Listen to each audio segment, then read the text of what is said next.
Next, you will see the call to reimagine sex. Remember, progressive ideology looks at everything through the lens of oppression.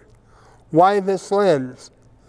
One of the reasons why is they regulate a lot of problems of society to patriarchy.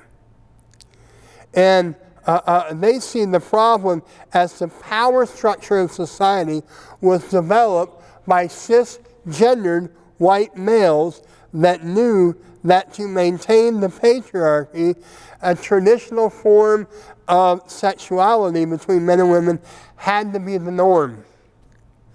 And so thus cis heteropatriarchy, as it is called, is a system of power and control that positions cis straight white males as superior and normative in their expression of gender and sexuality. It is thought that this patriarchal system must be torn down. And Sigmund Freud's theories play a part in this. Now, this is not necessarily what Sigmund Freud argued for, but his disciples sure did.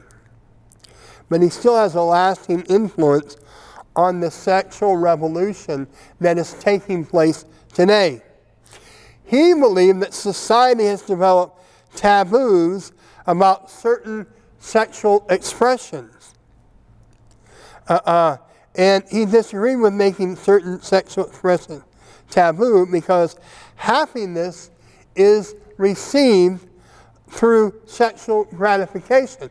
So if happiness is the goal, and that happiness is achieved through sexual gratification, then we should remove some of those taboos so people can be truly happy. So there should be multiple forms of sexual gratification should be allowed, which means every moral regulation is self-negating because it seeks to infringe on someone else's happiness or fulfillment. This is why the state and the school system are dedicated to demolishing traditional moral codes. And it's also the reason why you have in our public schools drag queens coming into the school and reading to the kids. Why? Two reasons. One I've already touched on. We need to remove all the taboos. But another idea that Freud furthered was the idea that human sexuality, sex, sexual desires and so on, start at birth. And so those sex are begin to be formed very, very early in life. So if you don't address it early in life, that there are that sexuality is restricted by these taboos, we need to open it up, and they need to be able to see multiple ways of sexual expression. So that is the influence that that Freud believed. And also sexual identity defines who you are.